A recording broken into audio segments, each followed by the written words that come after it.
Rivalry week is here, and I've been saying for weeks, if Michigan were to run the table and beat number one Ohio State, they'd be in the college football playoff. Well, now we're down to the game. Ohio State at Michigan. Can't wait. Will the Buckeyes really lose a fifth straight time to Michigan? Injuries will dictate who wins this game. Let's talk about it. There's a lot of them. Lockdown Big Ten starts right now.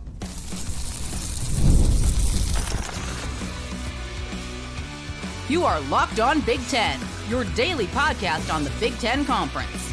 Part of the Locked On Podcast Network, your team every day. Welcome to Locked On Big Ten. I'm Craig Shemon, part of the Locked On Podcast Network, now the number one sports podcast network. Thank you for making us your first listen each and every day. We're free and available wherever you get your podcasts and on YouTube, part of the Locked On Podcast Network. Your team every day. Hey, hit that free subscribe button down below. That way you'll never miss a single episode. And if you could also share, like, and follow, and even hype YouTube videos, that would help us out a lot. Today's episode is brought to you by FanDuel. Right now, new customers can bet just $5. And if your bet wins, you'll get $300 in bonus bets to use across the app. So download the app today. So Ohio State, Michigan. Let's discuss. Both teams very banged up. Some Big Ten news and our Tuesday tweets all coming up. But it's finally time. The season finale. It's here. The game. Ohio State is at Michigan. It kicks off at noon Eastern, 9 Pacific. That'll be on Fox. We will go live after that game as well. We always pick one game, the biggest game of the weekend. We go live here on Locked On Big Ten. We'll go live after that one. That's a no-brainer. Probably about 3:30 Eastern, 12:30 Pacific on that. There's a lot at stake here, and there almost always is between these two. Both teams are not at full strength. They're both banged up, and we're going to take a closer look at that in a minute. But Ohio State, of course, as you know, is the defending national champion. They are undefeated. They are number one in the country. And this will be the first time since 1973 that they both come to, Ohio State comes to Ann Arbor as an undefeated number one. Their defense has been elite all season long, haven't budged. And they were elite last year under Jim Knowles, their defensive coordinator, who now left and went to Penn State. And, of course, they got a national championship last year. This defense is even more elite this year under Matt Patricia, the new defensive coordinator. Phenomenal. Number one in the country in total defense, number one in scoring defense, number one in pass defense, the number two in rush defense. They lead the country in total yards allowed. They only allow 207 yards a game, and also points per game, 7.6. That's it. Just about a touchdown and change. That's what they average giving up. But it's not the defense that anybody in Columbus is worried about. It's the health of their game-breaking wide receivers, Jeremiah Smith and Carnell Tate. Now, Tate injured himself in warmups before the Purdue game on November 8th. He hasn't been seen since.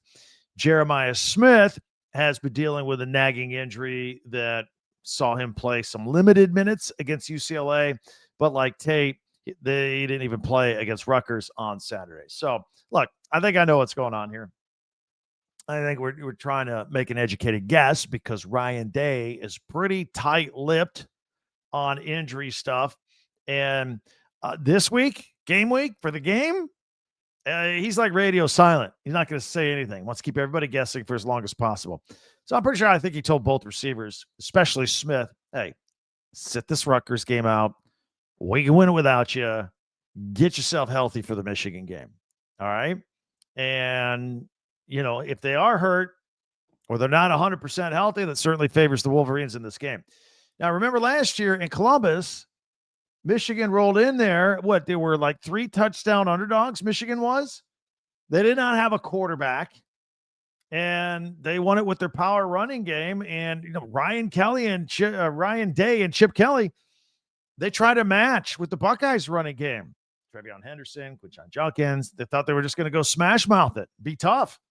And they totally forgot about Jeremiah Smith and at the time Emeka Egbuka, who's now with the Tampa Bay Buccaneers. They didn't use him in the game plan, and it bit them.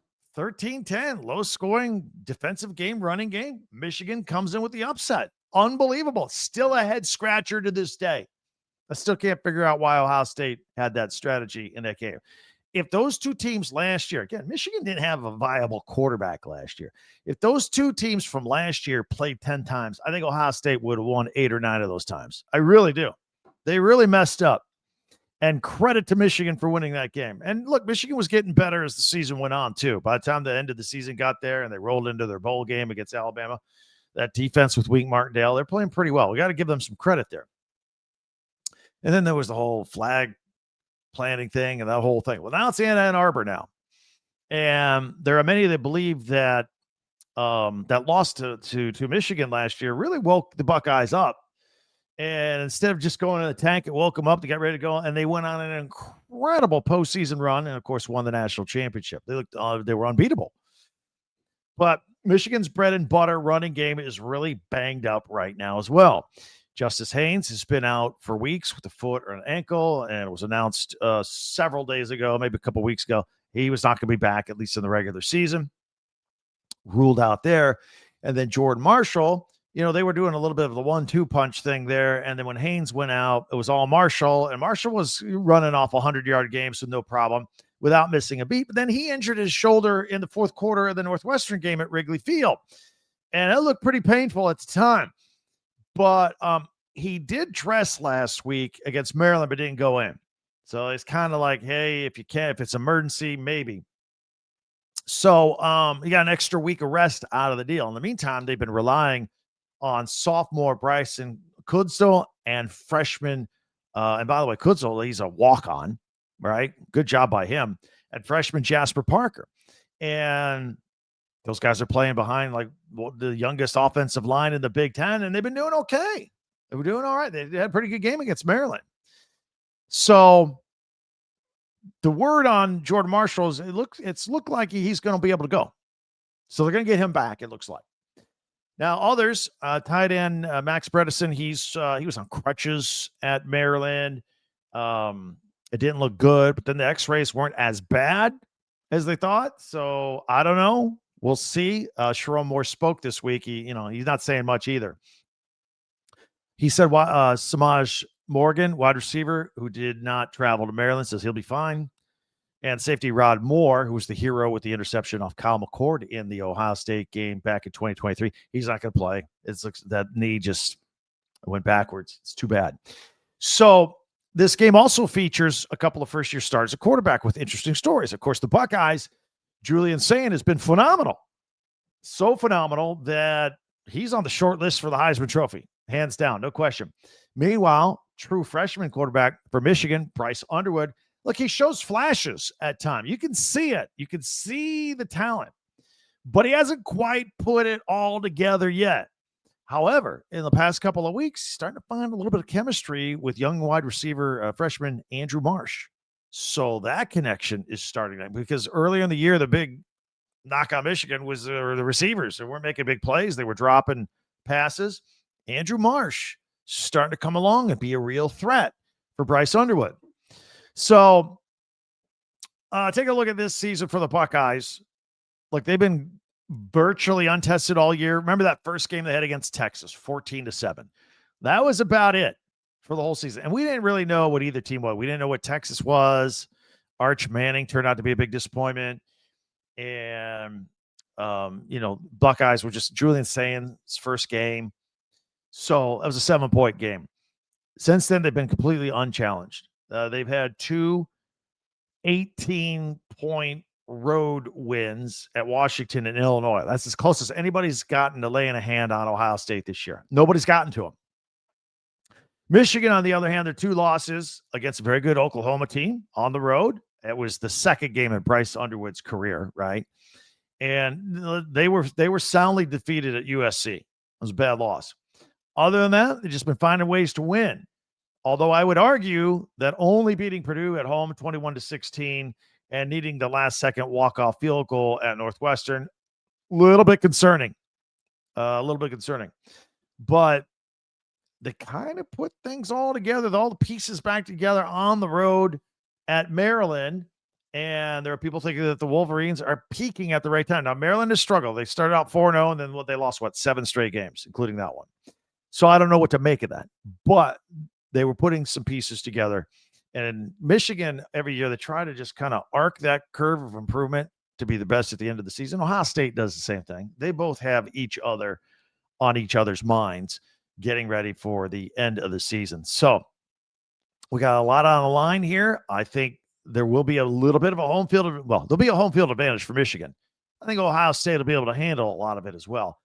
Sharon Moore was talking to the media this week, to the fans through the media, saying he wants this the most rowdy, crazy, absolute loudest crowd that we've ever heard. So we'll see if Ohio State can break that 4-game skid out there. We'll wait till Friday to make our picks here on the Pigskin Picks. Michigan needs to win to continue with the bragging rights and also to grab a spot in the college football playoffs. Ohio State needs to win to end this 4-game skid against our arch rival and also to assure that they get into the Big Ten championship game. By the way, that's not a lock for anybody. There's a lot of tiebreaker scenarios. We don't know as of today who's going to be in the Big Ten championship game. It looks like it's going to be Indiana and Ohio State. We'll go over that in tomorrow's podcast. All the tiebreakers, all the scenarios here on Locked On Big Ten. And finally, the weather forecast in Ann Arbor, Saturday, high 31, low 21, partly cloudy, wind 10 to 17 miles an hour. That's going to be chilly. Over a 50% chance of some precipitation. With these temperatures, that could mean snow for the big game there on Saturday. All right. And again, we're going to go live here on Locked On Big Ten as soon as that game is over. Hopefully you will join us then as well.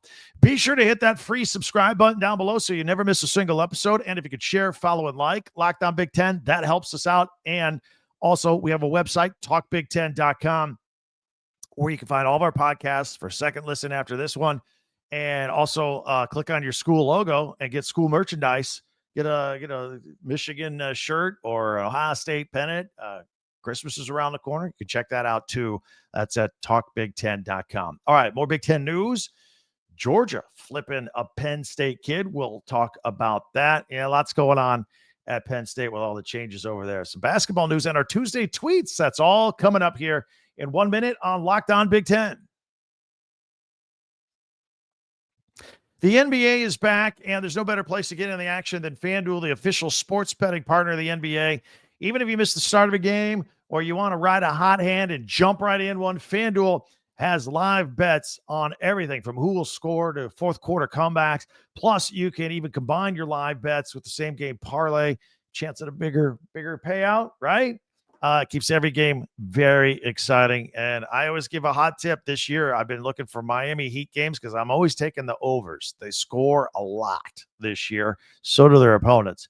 Right now, FanDuel is giving new customers $300 in bonus bets when your first $5 bet wins. So head on over to FanDuel.com and sign up and play your game with FanDuel, the official sports betting partner of the NBA. Again, that's at FanDuel.com. Thanks for checking us out here on Locked On Big Ten and making us your first listen each and every day. And thank you for making Locked On the #1 sports podcast network out there, especially you everydayers. Thank you very much. Hey, hit that free subscribe button down below so you never miss a single episode because we're here every day. Share, follow, and like Locked On Big Ten as well. And don't forget our website, talkbig10.com. So it's Tuesday. More college football playoff rankings coming out tonight. 7 o'clock Eastern on ESPN. Ohio State, Indiana, and now Oregon, after the win over USC, seem to be squarely in the playoff field. Of course, I think Oregon still needs to take care of business against Washington just to make sure. I think Ohio State and Indiana are in no matter what.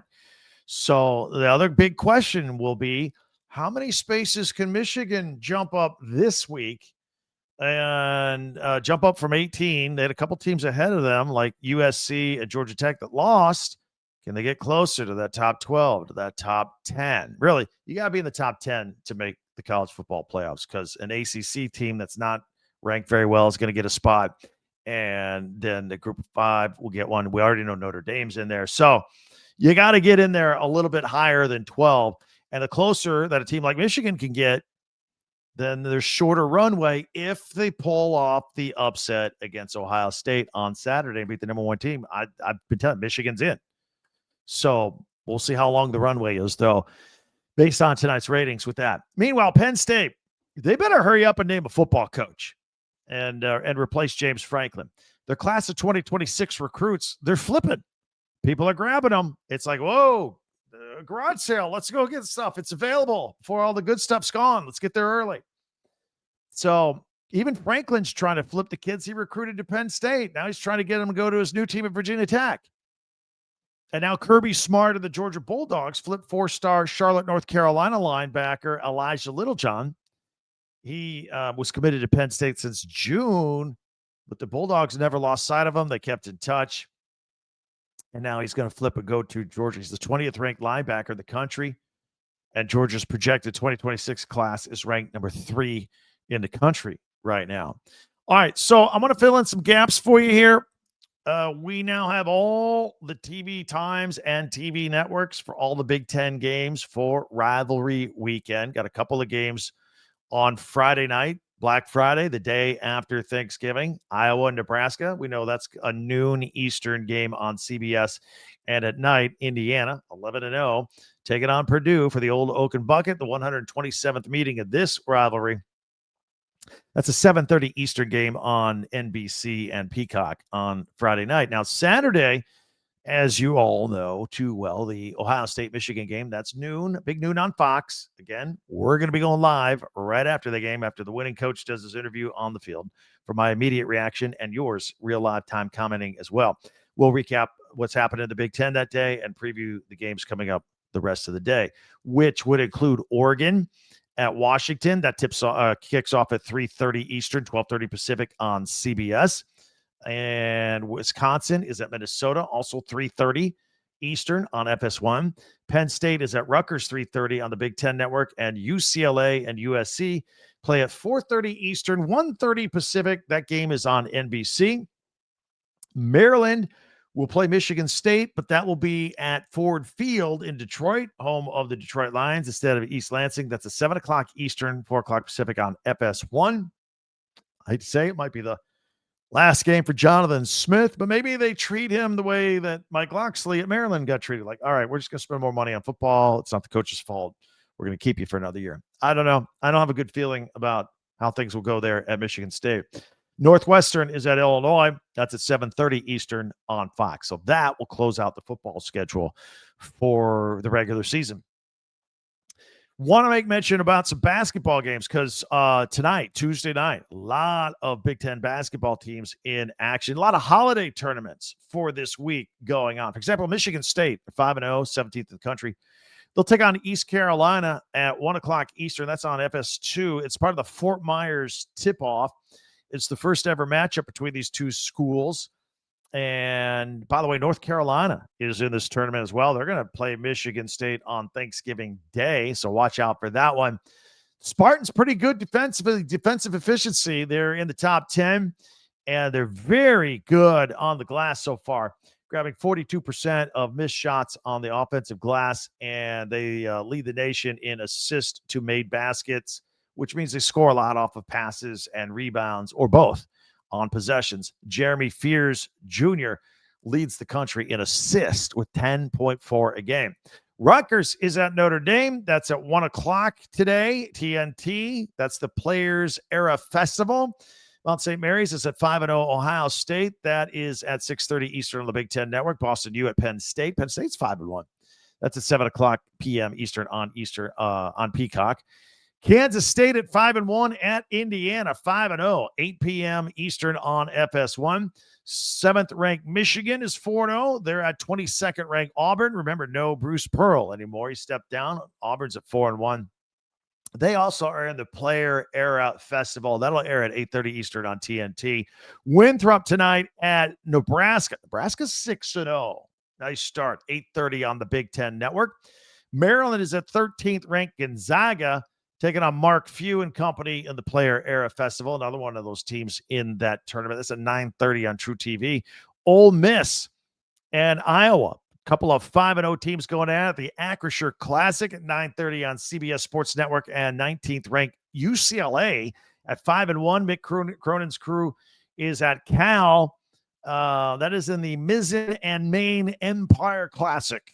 The Classic. That's at 10 o'clock Eastern, 7 o'clock Pacific on ESPN. And then San Diego State at 4-0. Oregon 11 p.m. Eastern, 8 o'clock Pacific on TNT. So a lot of great basketball tonight, kicking off the holiday week. And a lot of these teams are in these tournaments, and they'll go right through Thanksgiving as well. If you are new to our podcast, we always love having features at the end of our podcast. Mondays, we do my top 10 Big Ten observations for the week.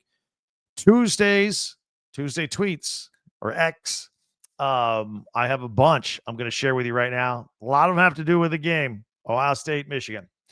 Tomorrow, Wednesdays, we power rank stuff. We'll power rank the Big Ten one more time here in the regular season and how we think that'll affect the playoffs and the ultimate rankings.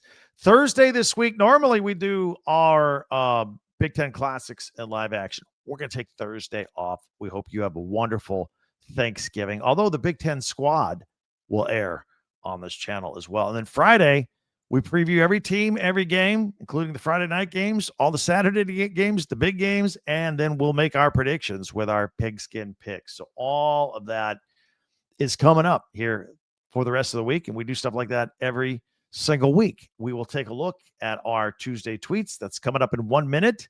See if one you sent me made it. That's all coming up next right here on Locked On Big Ten.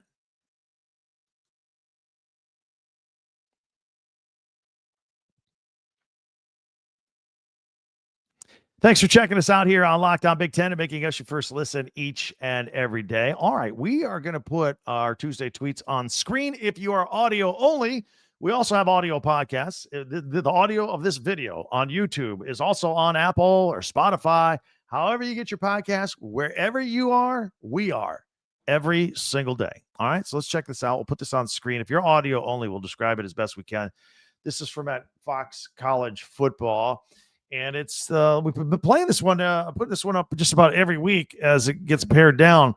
But it's the undefeated teams: Ohio State logo, Indiana logo, Texas A&M logo. That's it. Those 1 week left in the regular season. Only 3 undefeated teams remain. And look, they may all finish the regular season undefeated. And then it looks, if that's the case, if both Ohio State and Indiana are undefeated, they will meet in the Big Ten championship, and somebody won't be undefeated anymore. But tomorrow's podcast, we're going to let you know who is the most likely to be in that Big Ten championship. Nothing is set in stone yet. There's like 3 or 4 different scenarios, tiebreakers, all that. But it does look likely that it will be Ohio State taking on Indiana. Okay? Here, speaking of Indiana, the College Football Report updated Heisman odds from our fans at FanDuel. Friends at FanDuel. Here's a picture of Fernando Mendoza. He is still the favorite at -125. Julian Sayin from Ohio State +380. Jeremiah Love getting a lot of love at +600, as is Diego Pavia from Vanderbilt, Marcel Reed from Texas A&M at +1100, and Gunnar Stockton +3500 from Georgia. I will point out, everybody keeps telling me, and I have to look this up, but I think it's true, that every time we have a year divisible by 5, it's always a running back. This isn't a quarterback's award in years ending in 5. 2025, might that go to Jeremiah Love, the incredible running back at Notre Dame? Maybe. Here is from at Kelly. Hashtag Go Ducks. It's a picture of the Oregon Duck. He's cutting a cake. It's a little video that they sent out. It's a cake commemorating the Washington-Oregon game with their logos on it. And he's cutting up all the pieces from the Washington W there. Oh, this is a classic. If you're on audio only, again, it's an old picture of Woody Hayes. This is from Elizabeth at OSU Girl. We want this one more than we want all the others put together. That is a quote unquote from Woody Hayes. It's a black and white picture of Woody Hayes wearing a short sleeve dress shirt with a tie and a baseball cap and his glasses in the snow. No jacket. That's a classic. That's what this game is all about. Meanwhile, here is an overhead picture of the horseshoe from at Ohio's Tate.